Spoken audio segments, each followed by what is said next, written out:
Bonjour les amis, ça va? Bienvenue pour notre grand rendez-vous du dimanche, c'est la fête à Manu. Bon alors on va essayer de remonter un peu le niveau cette semaine. Manu m'a appelé, il m'a dit bon Yannick, c'est très bien ce que tu fais, je suis ton premier fan.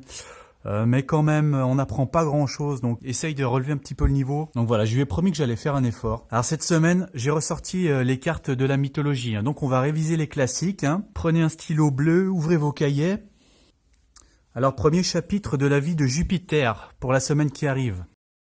Bon là il nous a fait le coup déjà ces dernières semaines. Manu il nous fait le coup du grand enfant, de celui qui est fasciné par ce qu'il a vécu. Il nous sort le sentiment nostalgique pour nous amadouer. Ah vous savez Ariane du Club Dorothée, elle est décédée il y a pas longtemps, alors il nous a raconté combien elle l'a fait rêver, les moments fabuleux qu'il avait vécu devant sa télé, devant Albator. Maintenant c'est au tour de Jacques Chirac qui a passé l'arme à gauche. Alors bon c'est la petite séquence encore...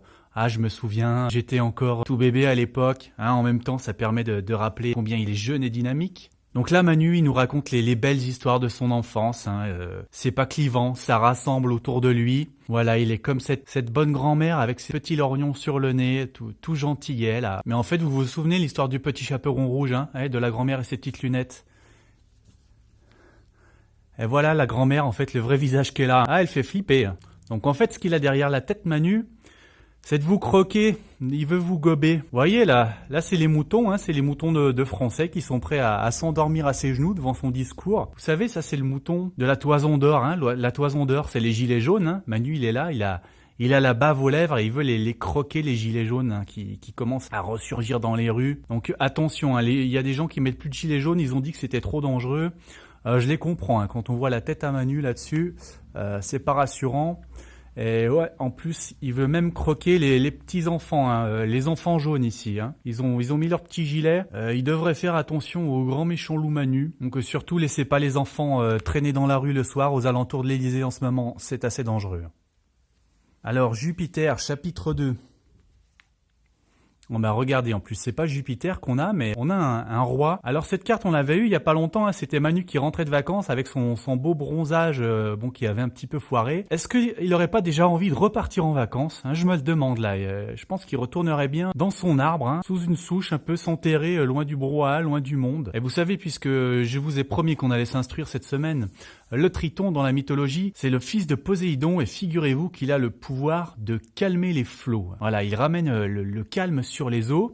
Il a envie de calmer une situation, Manu, et regardez après ce qui arrive. Là, on a la bataille de Troie. Tous ces soldats qui se sont battus. La ville, elle est à feu et à sang ici. Je me demande si ce n'est pas par rapport à la convention de la droite qui a fait grand bruit ce week-end et qui dénonçait le grand remplacement et l'invasion de la France. C'est une histoire qui fait penser au cheval de Troie où on laisse rentrer les ennemis de manière cachée pour après que ça explose. Donc je me demande si ce n'est pas une référence à cette convention-là. Et Manu, avec son pouvoir tritonique ici, il aimerait apaiser ce côté déclaration de guerre qu'il y a eu. Mais en fait, j'ai l'impression qu'il calme tellement les flots qu'il est même plus dessus là à un moment. Il n'y a plus rien pour le porter et il fait carrément naufrage. Bon, c'est pas faute d'avoir essayé. Alors Jupiter, chapitre 3. Là, Manu, il fait toujours vibrer la corde de la nostalgie, ou en tout cas, j'ai l'impression qu'il va se trouver un grand copain. Je sais pas si c'est un copain d'enfance, mais en tout cas, entre eux, ils vont s'échanger plein de bisous, ils vont s'envoyer plein de fleurs, ils vont se faire des louanges à n'en plus finir. Oh Manu, qu'est-ce que tu es beau, qu'est-ce que tu es grand, qu'est-ce que tu es intelligent. Oh mais toi aussi, depuis que je te connais, je n'ai cessé de t'admirer. Il y a quelqu'un avec qui il va y avoir un échange de dieux doux, de paroles suaves, de grands compliments. Et je me demande si ça va pas finir par agacer les Français. Ces deux individus qui ne sentent plus leurs chevilles gonflées.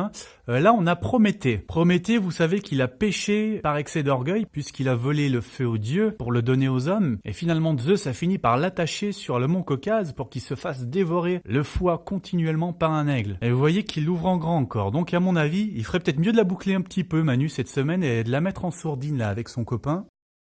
Et regardez, là, on a encore l'orgueil qui revient. Sauf que là, on a une tour. Donc, je me demande si, vu que le mont Caucase, c'est pas un petit peu loin, les Français, ils vont pas l'attacher directement sur la tour Eiffel, finalement. Il faut faire avec ce qu'on a sous la main, c'est normal. Bon, voilà. Manu sera prévenu. Et en plus, je vous fais des rimes. C'est la semaine de la culture. Bon, voilà. Révisez bien votre leçon. Interro la semaine prochaine. À dimanche.